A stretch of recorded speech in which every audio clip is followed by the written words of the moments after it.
misalkan mereka langsung main tabrak, itu bakal menjadi suatu bahaya. Tapi kali ini kayaknya dari Face Clan bakal bertemu langsung dengan Geek Fam. Satu player berhasil diamankan, Snipes langsung terjatuh begitu saja, Pasta. Betul, headshot tadi di tengah melakukan rotasi dan di arah ujung dari jembatannya berhasil diamankan. Poin pertama untuk Face Clan tentunya. Dan Demrut, kali ini kalau kita bilang dan teringat apa yang pernah dibilang oleh Sanskuy, Demrut Esport tertinggal seorang diri di bagian sungai namun tidak dicari oleh tim Face Clan. Dilepaskan begitu aja.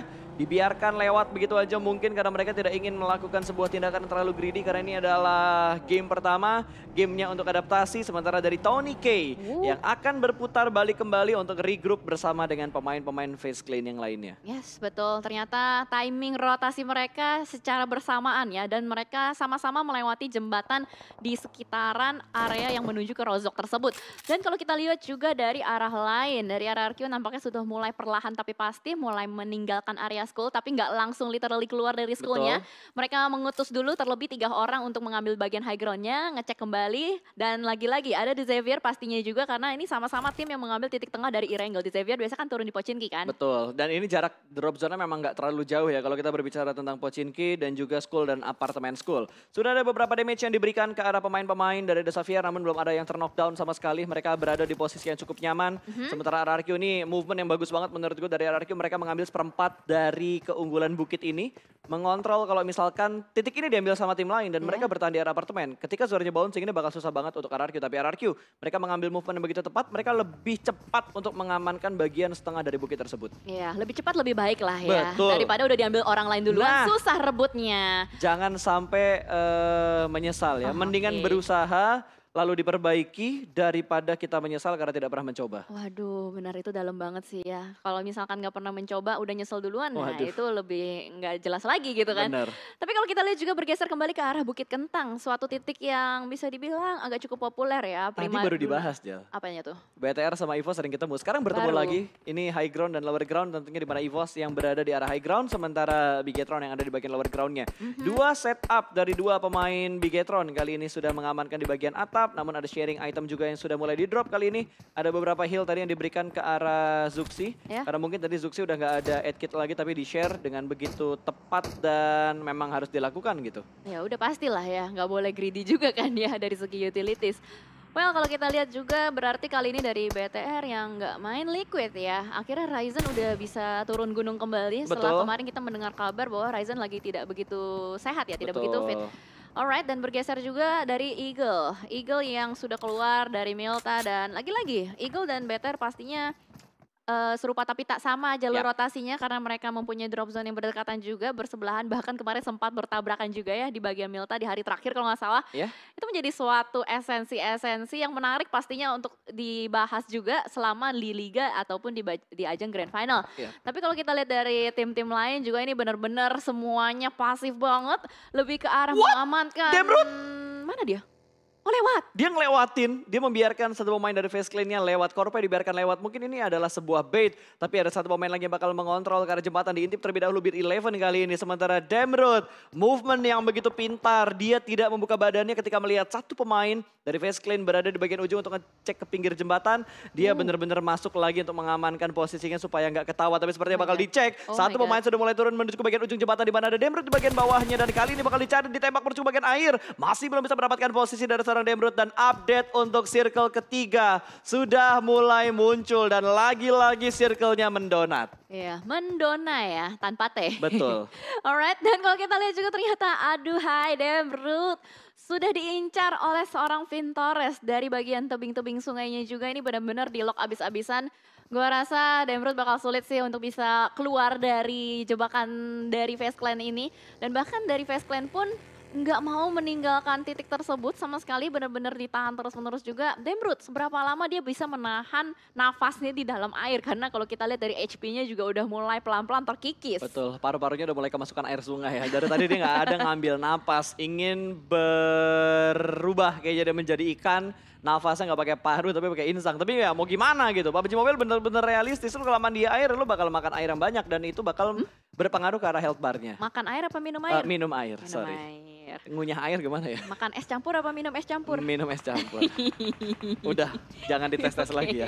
Terus saya tes masalah Oke. gajah nih. Jangan, karena kali ini ada yang lagi mau tes adu ilmu juga nih. Betul. Infinity versus EVOS di bagian apartemen sudah ada 2 unit yang dihuni, 2 tower tepatnya ya. Saling mengunci satu sama lain juga, bahkan setup yang mereka lakukan mirip 1-3. Betul, serupa tapi tak sama, di mana ada satu pemain yang memisahkan diri ke arah sebuah apartemen, sementara 3 pemain lainnya bakal melakukan stick.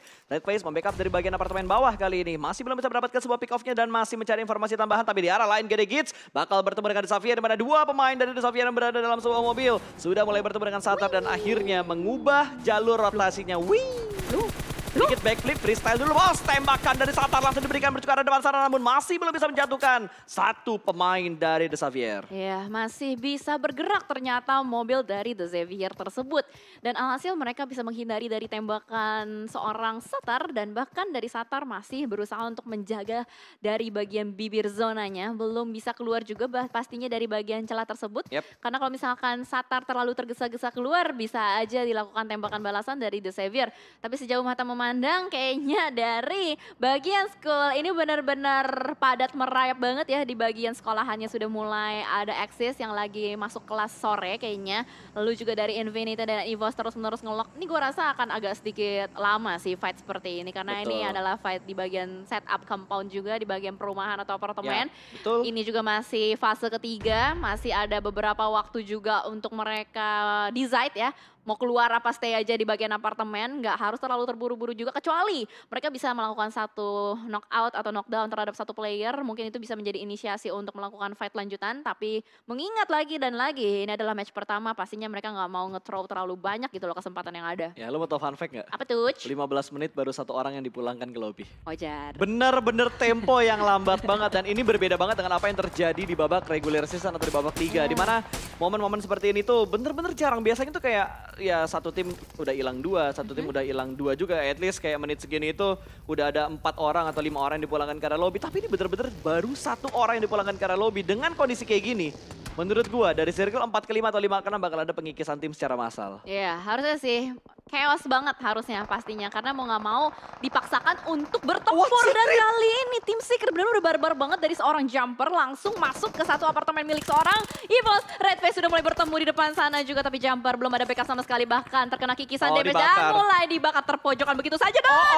bye-bye jumper. Nggak bisa kemana-mana lagi. Betul, 1 pemain kembali diamankan oleh EVOS Reborn, berarti mereka sudah mendapatkan 2 elimination point. Tapi di arah lain, kalau kita perhatikan ada Vampire yang sedang bertemu dengan BN. 1 pemain BN dipulangkan dan poin pertama untuk Vampire. EVOS yang bertengger di arah apartemen, mereka berhasil mendapatkan 2 pemain dari tim Secret dan Vampire. Mereka juga langsung melakukan rotasi karena tempat mereka belum masuk ke dalam zona yang berikutnya atau zona yang keempat. Ya, langsung berusaha untuk mengambil suatu decision juga pastinya harus bergerak ke arah mana.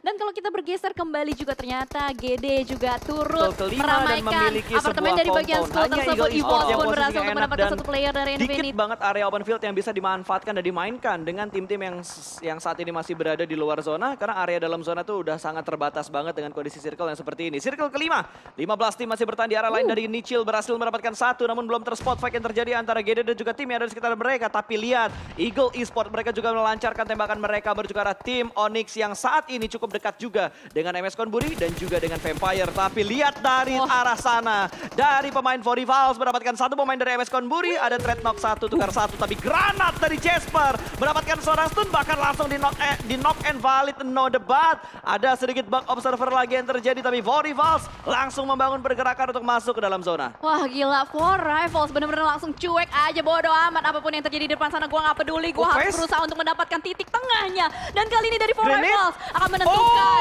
sebuah kontender baru di depan sana. Faceclan bakal langsung dibombardir begitu saja, bertubi-tubi granat dilontarkan. Red Ini dia zone ya, cuy. utilities, red zone buatan antara 2 tim langsung terjadi begitu saja. Dan buy one get one free, granat langsung masuk dan connect menumbangkan 1 player. Terus-menerus dari dari Face Clan dan juga For Rivals. Gila, For Rivals datang-datang langsung melemparkan granat dan berhasil mendapatkan 2 pemain dari Face Clan. Namun mereka masih bertahan karena dari For Rivals, Reed akan menyelamatkan seorang AP yang sedang ter-knockdown. Ada trade knock yang terjadi, mereka cukup dekat dengan Face Clan namun masih belum bisa menumbangkan satu sama lain. Lemparan granat balasan kali ini ditujukan ke arah For Rivals.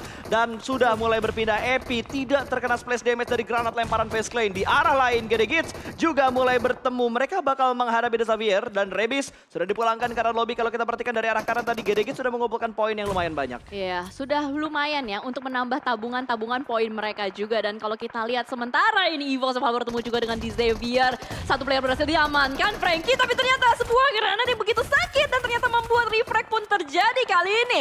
DX menyisakan Lamborghini seorang diri saja. Begitu low di belakang sana, mampukah KF dan Redface bangkit dan melawan The Xavier? Yes, ini Lamborghini bakal mundur ke arah belakang. Sementara Frankie bakal dibiarkan begitu aja. Belum ada setup smoke dari Lamborghini untuk menyelamatkan seorang Frankie. Dilepas dan KF masih mengurungkan niatnya untuk melakukan push karena kondisi tinggal satu player aktif untuk kedua tim. Dan granat bakal dilemparkan dari arah Lamborghini ke bagian luar memperlambat rotasi dari EVOS. Tapi EVOS berhasil merevive satu anggota mereka. Dan kali ini 2 player EVOS akan menghadapi 2 player dari The Xavier. Dan di arah lain lagi, di arah minicamp bawah, di mana For Rivals juga sudah mulai menembak karena Bigetron yang sedang melakukan rotasi.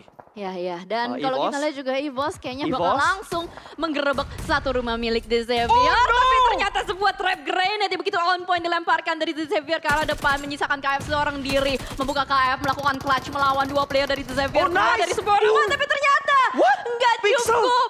Karena terlalu sakit tembakan dari The Xavier. Lamborghini.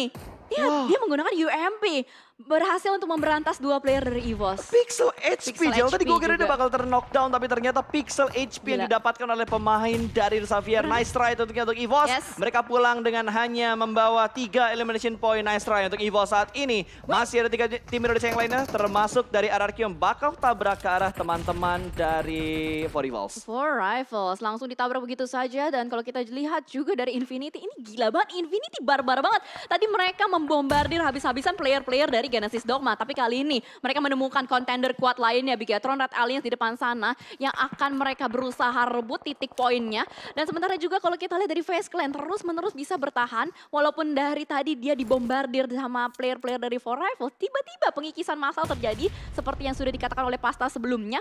6 tim tersisa di fase ke-6, circle ke-6 kali ini. Dan lagi-lagi bertambah kembali korban-korban jiwa. Namun hal yang begitu menarik kali ini kalau kita lihat dari Eagle yang berhasil untuk mengamankan sebuah rumah yang benar-benar enak banget. Ada broken wall-nya dan begitu corner di gimana bisa dibilang ya. Mereka mendapatkan sebuah rumah di bagian play zone tapi itu di bagian pinggiran gitu. Mereka bermain di pinggir zona dan RRQ sudah mulai membangun pergerakan mereka sedikit mendekat menuju ke arah Eagle Esport.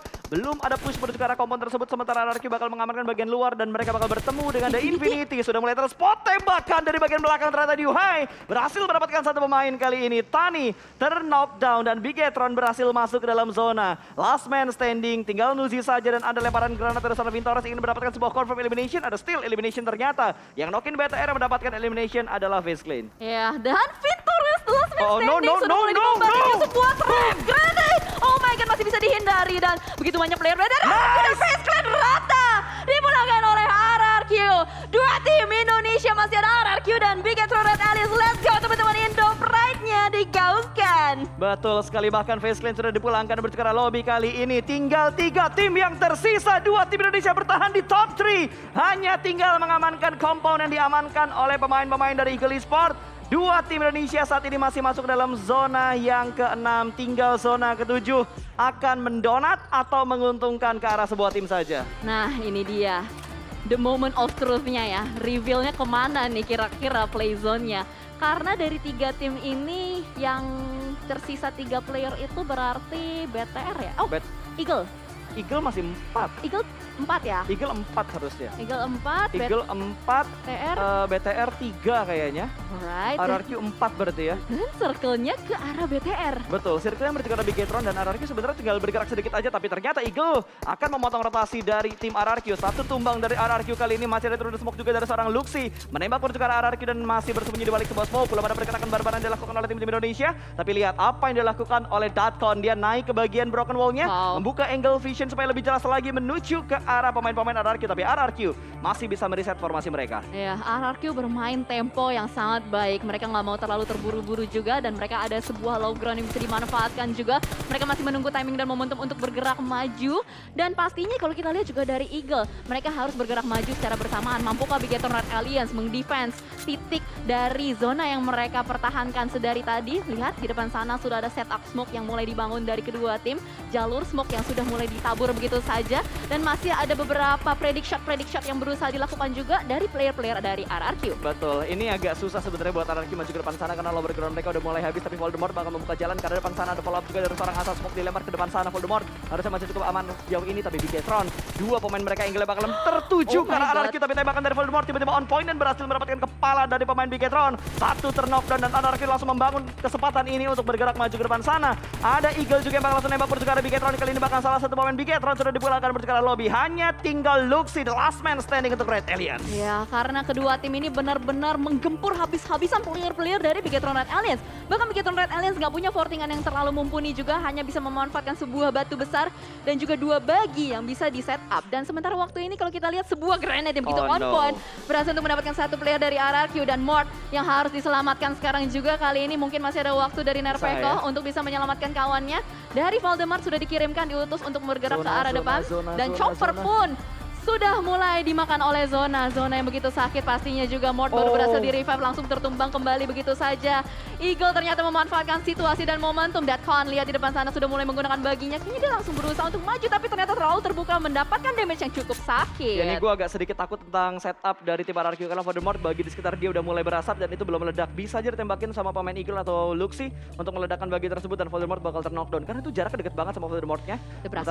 Betul udah mulai berasap, tinggal butuh beberapa peluru lagi. Menurut gue nggak nyampe setengah klip untuk meledakkan bagi tersebut. Kalau misalkan damage dari pelurunya bakal masuk semuanya dan ternyata Mort yang terknockdown oleh zona bakal dimakan oleh seorang Luxi. Kembali bertambah elimination point untuk Bigetron saat ini, tapi ternyata posisi juga sudah mulai transport bakal ditembak oleh seorang Peko. Masih belum bisa mendapatkan sebuah hitmark yang kembali bakal ditembak, namun masih lagi-lagi belum mendapatkan hitmark ke arah Luxi untuk memulangkan Bigetron ke arah lobby. Ya, karena angle shotnya masih tertutup, tapi ada celah-celah dari balik tiang bagi yang mungkin bisa nyerempet badan dari Luxi. Tapi kalau kita lihat juga dari Eagle ini benar-benar mereka sabar banget ya, mereka memanfaatkan aja momentum.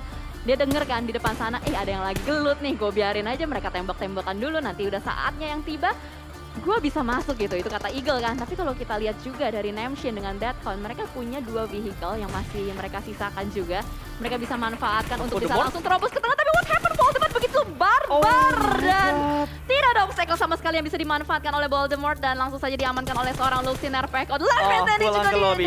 Nice try untuk RRQ tentunya. Nice try untuk RRQ dan kali ini Luxi bakal berjuang sendiri. 8 elimination dikumpulkan oleh Bigetron dan kali ini Bigetron harus menghadapi dua pemain terakhir dari Eagle Esports. Apakah kali ini Luxi bisa memberikan clutch? Sudah melihat satu orang di balik sebuah mobil, kali ini bakal sudah tembak, namun ada counter shoot dari sebelah kanan para Jin memanfaatkan kesempatan tersebut untuk melakukan pick menuju ke arah seorang Luxi, tapi Blue Zone sudah mulai bergerak dan winner chicken dinner diamankan oleh Eagle Esports di game yang pertama. Nice try untuk RRQ dan juga Bigetron di momen-momen terakhir. Betul, nice try pastinya untuk tim Indonesia juga, apalagi ini menurut gua adalah sebuah step up luar biasa yang dipertunjukkan oleh tim Indonesia. Karena untuk di match pertama mereka berhasil untuk meraih top 3-nya dari Bigetron Red Alliance dan juga RRQ itu